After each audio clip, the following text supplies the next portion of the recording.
Hi friends, ഇന്നിപ്പോൾ ഞാൻ ചെയ്യാൻ പോകുന്നത് നമ്മുടെ ഒരു റോസിനെ ഒന്ന് സെറ്റാക്കി എടുക്കാനായിട്ടാണ്. ഇത് നിങ്ങൾക്കറിയാം, ഞാൻ മുകളിലാണ് വെച്ചിരുന്നത്. അപ്പം ഒത്തിരി പൂക്കൾ തന്നുകൊണ്ടിരുന്ന ഒരു റോസാണ്.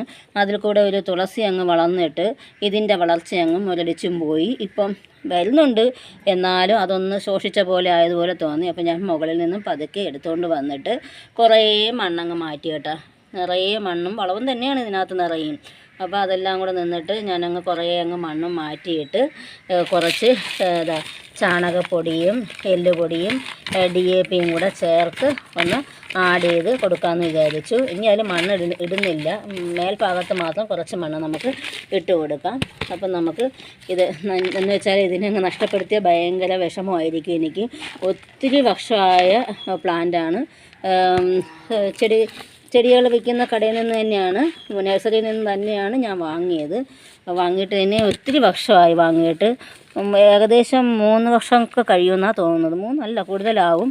അപ്പോൾ ഇഷ്ടപ്പെട്ട കടയിൽ നിന്നും വാങ്ങിയതാണ്. പക്ഷെ നഷ്ടമില്ലായിരുന്നു, വാങ്ങിയിട്ട് ഇഷ്ടംപോലെ പൂക്കൾ തരുമായിരുന്നു.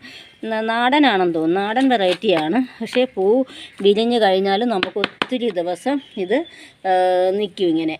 ഈ പൂ ഇങ്ങനെ നിൽക്കും, പാടത്തില്ല. പിന്നെ ഞാനങ്ങനെ നിർത്താൻ സമ്മതിക്കത്തില്ല. എനിക്ക് ശനിയാഴ്ച എന്നുണ്ടെങ്കിൽ ഞാൻ അമ്പലത്തിൽ കൊണ്ടുപോയി കൊടുത്തിരിക്കും. അങ്ങനെയാണ് ഞാൻ കൊടുക്കുന്നത്. അപ്പോൾ എനിക്ക് റോസ് എല്ലാം ഒരുപാട് നഷ്ടമായി. താമരയും അമ്പലം തുടങ്ങിയ ശേഷം റോസൊന്നും ശ്രദ്ധിക്കാതെയും പോയി. മേളിൽ നിന്നതോ താഴെയെല്ലാം അവിടെ കൊണ്ടുവച്ചു, തെങ്ങിൻ്റെ ചുവട്ടിലൊക്കെ. പക്ഷേ അതെല്ലാം ഒരുമാതിരി ആയിപ്പോയി. മുകളിൽ നിന്നാലേ അതിനും നല്ല വെയിലാണ് അത്യാവശ്യം നമ്മുടെ റോസിനും. അപ്പോൾ ഈ ഒരെണ്ണത്തിനെങ്കിലും നമുക്ക് ഒന്ന് കരപറ്റിച്ചെടുക്കണമെന്നൊരാഗ്രഹമുണ്ട്. അതുകൊണ്ട് ഞാൻ പതുക്കെ, നല്ല വെയിറ്റ് ഉണ്ടായിരുന്നു, എടുത്ത് പതുക്കെ താഴെ കൊണ്ട് വന്നിട്ട് കുറേ മണ്ണും കളഞ്ഞിട്ടാണ് ഞാൻ ഇപ്പോൾ ഇത് ഇങ്ങനെ ഇട്ട് കൊടുത്തേക്കുന്നത്. ഇനി അതിൻ്റെ പുറത്തുകൂടെ നമുക്ക് കുറച്ച് മണ്ണ് ഇട്ട് കൊടുക്കാം. അതിൽ നിന്ന് എടുത്ത വളമാണ് കേട്ടോ, നിറയെ വളമാണ് ഈ മണ്ണിൽ. അപ്പോൾ കുറച്ച് മണ്ണിട്ട് കൊടുത്താൽ മതി. എനിക്ക് മുകളിൽ കൊണ്ട് പോകാനും ഉണ്ടല്ലോ, നല്ല വെയിറ്റ് ഉണ്ട് അത്. അപ്പോൾ കുറച്ച് മണ്ണിട്ട് കൊടുത്താൽ മതി. അപ്പം കുറച്ച് മണ്ണും കൂടെയൊക്കെ ഇട്ട് കൊടുത്തിട്ടുണ്ട്. ഞാൻ വെള്ളം ഒഴിച്ചിട്ടാണ് ആ തുളസി അങ്ങ് എടുത്തത്. വേണമെന്നുണ്ടെങ്കിൽ കുറച്ച് വെള്ളവും കൂടെ നമുക്ക് ഒഴിച്ച് കൊടുക്കാം. അപ്പം നമ്മുടെ റോസ് ഒന്ന് നല്ലവണ്ണം സെറ്റായി. ഇനിയിപ്പോൾ നല്ല പൂക്കളൊക്കെ നിറയെ വരുന്നതായിരിക്കും.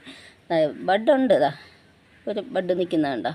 അങ്ങനെ പുതിയ ലീഫ് വരുന്നുണ്ട്. പക്ഷേ ആ തുളസി ഇനി അങ്ങനെ നിന്ന് കഴിഞ്ഞാൽ ഇതാണ് തുളസി, കണ്ട ഇഷ്ടം പോലെ വിത്തുമായിട്ടൊക്കെയാണ് നിന്നത്. വലുതായിപ്പോയി അതിനകത്ത് നിന്നിട്ട്. അപ്പോൾ ഞാൻ പതുക്കെ ഇതിനെ അങ്ങൊന്ന് മാറ്റിക്കൊടുത്തത് തന്നെയാണ്. അപ്പോൾ ഇതിനെ ഇനി വൈകുന്നേരം മുകളിൽ കൊണ്ടുവയ്ക്കാം. നമ്മൾ മൂടൊന്നും ഇളക്കിയില്ല, അതിൻ്റെ അടിഭാഗമൊന്നും ഇളക്കിയില്ല. എന്നാലും എനിക്കൊരു പേടിയാണ്.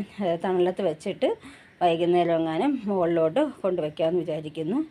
അപ്പോൾ ഇത്രയേ ഉള്ളൂ ഇന്ന് എൻ്റെ വീഡിയോ.